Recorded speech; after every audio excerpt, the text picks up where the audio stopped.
A grande marca da filosofia moderna vai ser o subjetivismo.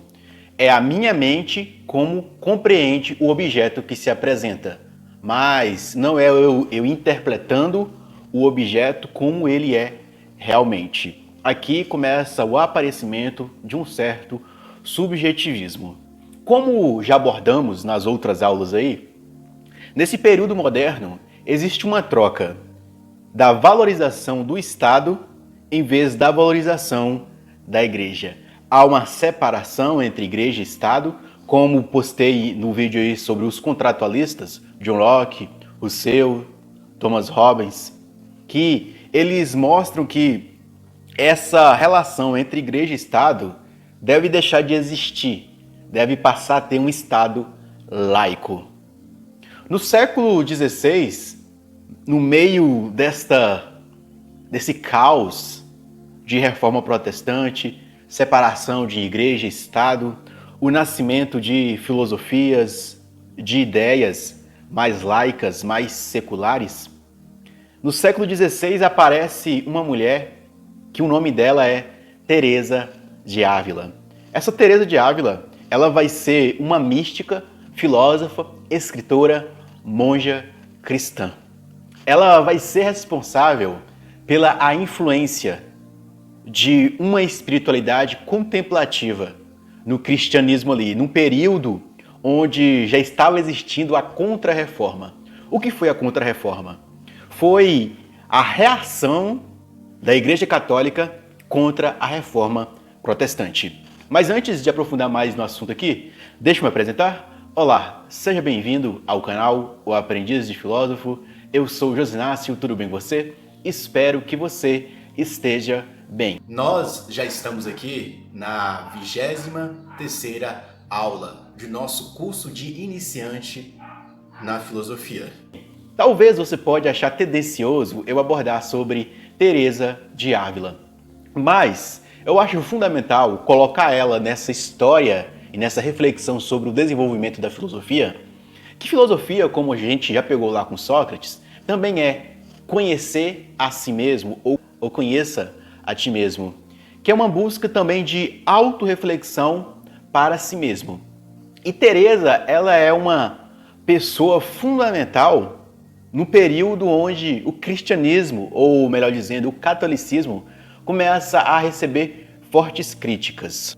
Mas antes de falar sobre a influência dela, eu peço que você se inscreva no canal, dê o seu like e ative o sininho da notificação. Bem, Teresa, aos 13 anos, ela foi para o convento. Após a morte da sua mãe, seu pai a mandou para um convento e ela passou a sua vida enclausurada no convento das Carmelitas. Com o tempo nesse convento, ela percebeu que aquela área onde ela estava não era propícia para ela se autodesenvolver. Ou seja, existe uma história da vida dela que ela, o irmão dela, ficava brincando sobre as lutas dos cavaleiros medievais.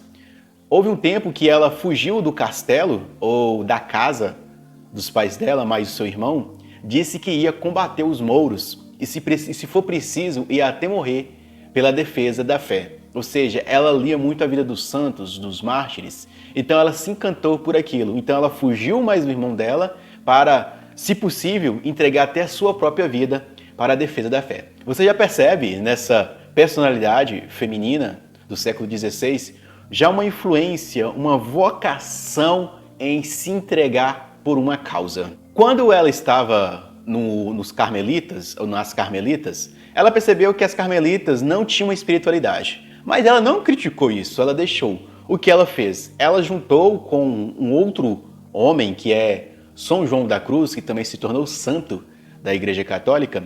Ambos foi fundando conventos ou os mosteiros das Carmelitas descalços. Ou seja, fizeram o voto de pobreza, vestia túnicas e cada convento tinha em média de 13 a 14 pessoas vivendo enclausuradas em silêncio, em meditação, em contemplação da vida de Cristo e também em projetos de caridade. Com o Concílio de Trento da Igreja Católica, que foi um concílio que eles debateram sobre as heresias ou sobre as teses que Lutero estava criticando a igreja, a partir do Concílio de Trento surgiu personalidades que ajudaram nessa reforma, nessa contra-reforma na Igreja Católica. Olha só, vamos ler. Após o Concílio de Trento, tivemos os trabalhos heróicos de doutores deste século, que foi o século dos santos. Um verdadeiro renascimento da alma cristã.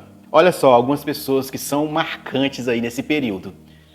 São Francisco de Sales, Santa Teresa d'Ávila, a qual nós estamos abordando nesse vídeo aqui, São João da Cruz, São Pedro de Canísio, São Carlos Borromeu, São Felipe Neri, Santo Inácio de Loyola, aquele que fundou a Ordem dos Jesuítas, São Vicente de Paula, Santa Luzia de Marilax, São João Eudes, São Francisco Regis e São Pio IV, e muitos outros. Eles produziram uma intensa renovação espiritual, fortalecendo não uma intelectualidade filosófica, teológica da Igreja Católica, mas fortalecendo uma piedade popular. São pessoas que viviam em mosteiros, pessoas simples, mas que promoveram uma transformação espiritual muito grande para a Igreja Católica em um período onde ela estava passando. Mas esse conteúdo aqui é para abordar primeiramente sobre Teresa d'Ávila. As outras pessoas que eu citei, e você pode pesquisar sobre a vida deles.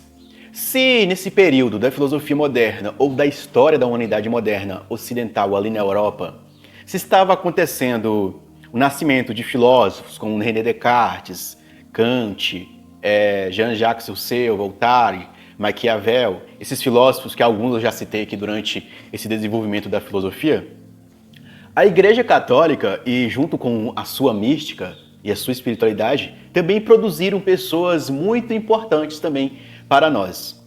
Ou seja, se a base da filosofia era o subjetivismo, o individualismo, esse individualismo ele também vai mostrar uma forte tendência numa obra que Teresa ela vai escrever. Mas esse individualismo dela não é um individualismo egoísta. É um individualismo onde ela coloca a si mesma em uma busca reflexiva. Isso talvez até foi influenciado não só pelo século que ela estava vivendo, pela época, de profundas barbáries, de brigas entre católicos e protestantes, mas também pelo fato da educação que ela teve no mosteiro. Ela vai escrever uma obra fantástica que se chama O Castelo Interior. O que nesse castelo interior ela vai falar, ou o Livro das Moradas? Ela vai abordar sobre a jornada da alma para chegar até Deus. Segundo o catecismo da Igreja Católica, ele aborda que nós viemos de Deus e voltaremos para Deus. E Deus colocou em nós um intenso desejo de buscá-lo. Enquanto que a gente não se encontra com Deus, a nossa alma fica inquieta, já dizia Santo Agostinho. Quase no final do século XVI, quase próximo à morte de Teresa d'Ávila, as monjas do Carmelo pedem para ela ensinar elas como rezar, como orar. Então Teresa ela vai escrever praticamente um manual contemplativo e espiritual da jornada da alma. Dizem que Teresa, quando ela entrava em êxtase espiritual, quando ela colocava em oração, dizem que ela até conseguia levitar, assim conta a história. Mas quando ela começa a escrever o seu livro, ela fala, nas primeiras páginas, que ela tinha um zumbido no ouvido, que esse zumbido no ouvido dificultava a escrita dela. Mas por obediência e também por ela ser a responsável pela a ordenação ou pela a direção espiritual das filhas carmelitas, ela vai escrever o seu livro, que é o Livro das Moradas do Castelo. Então ela escreve da seguinte forma, vamos lá, ó. O castelo para ela tem sete salas ou 7 quartos que você tem que passar. Então para ela, O primeiro estágio é a decisão.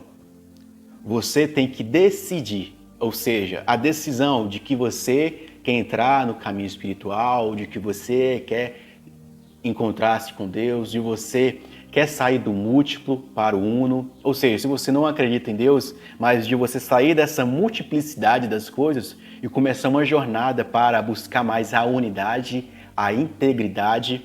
Olha, o grau de reflexão que essa santa estava propondo. Sair do múltiplo para o uno, mas para isso você precisa ter decisão. E essa decisão para ela vai ser através da oração. Então, oração e meditação. E o segundo estágio, depois que você toma a decisão, é o desapego. De você desapegar das coisas que são transitórias para começar a levar o teu olhar para as coisas que são eternas. Fixar o olhar no eterno. Para ela, o eterno era Deus ou Jesus. O terceiro estágio dessa busca é a aceitação de si mesmo. Segundo a doutrina católica, vai dizer a aceitação de si mesmo de que você, em essência, é uma pessoa boa.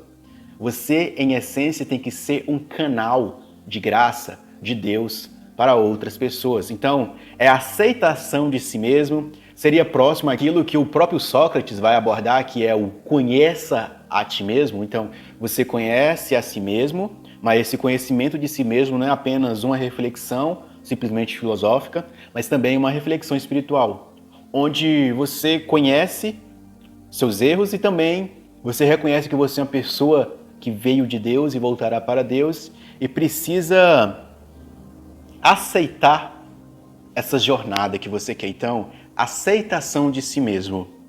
Então, depois dessa aceitação, você começa a entrar em um profundo estado de paz.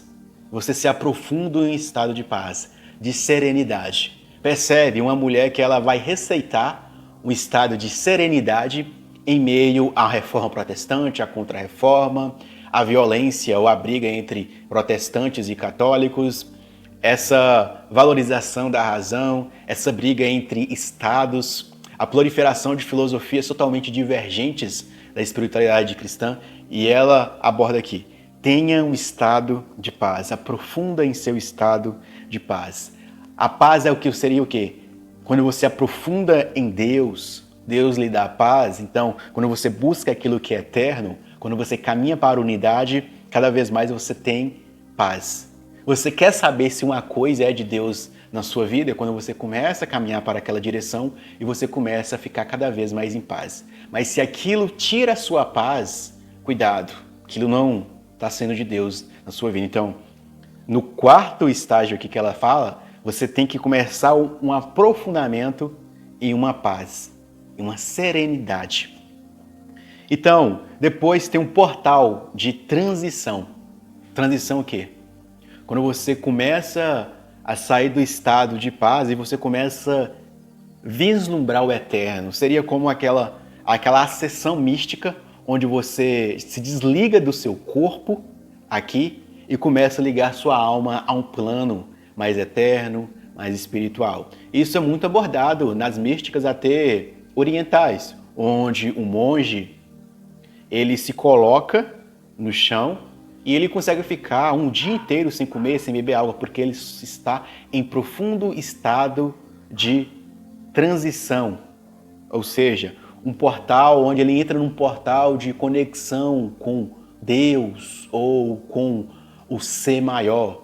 A gente pode dizer aqui, então essa transição. Não é à toa que fala que na história, Teresa d'Ávila, ela sempre estava, quando ia ver ela que ela estava orando, ela estava em levitação, porque ela desligava os seus 5 sentidos e ligava a algo maior.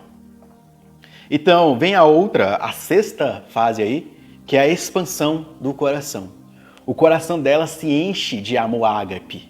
Amor ágape é o quê? Um amor incondicional por todas as pessoas, independente de quem ela seja. Ou seja, a transição que ela fala aqui é para chegar em uma expansão do coração. O coração dela com o coração abarcar todas as pessoas, amar todos como Jesus fazia, amar todos, amar o leproso, amar a adúltera, amar o protestante, amar o católico, amar todas as pessoas. Porque o coração elevou para o todo, para o eterno, e está em estado de paz. Quem está em paz consigo mesmo, ama até aquele que não te ama. Então, por último, ela fala que é o matrimônio espiritual. O matrimônio espiritual já seria que a morte, vamos colocar aqui. Matrimônio espiritual, você está 100% com Deus. Já que ela tinha esse estado de transição, muitas vezes ela entrava em êxtase, mas o corpo dela ainda estava aqui na matéria. O matrimônio espiritual é quando você casa com Deus. Você tem uma união eterna com Deus. O que eu queria passar sobre Teresa d'Ávila era sobre isso, esses 7 caminhos das moradas da alma, do caminho da alma, essa reflexão que ela faz sobre a jornada interior do indivíduo quando ele se coloca para fazer uma jornada espiritual de autoconhecimento. E para Teresa d'Ávila, não existe distinção entre a pessoa que faz autoconhecimento e da pessoa que busca a Deus. O autoconhecimento dá para unir da pessoa que faz a jornada para se encontrar com Deus. Era isso aí, porque Teresa d'Ávila, para mim, eu acho que é uma referência aí, nesse período da filosofia moderna, não porque ela ser da Igreja Católica, não porque ela ser santa, mas também porque ela, de certa forma, é uma filósofa. É uma filósofa mais focada no desenvolvimento espiritual, no autoconhecimento, da união da alma com algo maior, com algo mais eterno e mais durável. Então, ela é uma filósofa que é bom dar ouvidos para ela, para o que ela diz, se você não tem nenhum preconceito com a doutrina e a espiritualidade e a filosofia cristã. Muito obrigado por acompanhar até aqui. Não se esqueça de se inscrever no canal, dar o seu like, ativar o sininho da notificação, porque isso tudo ajuda aí na divulgação desse conteúdo. Até a próxima aula. Fui!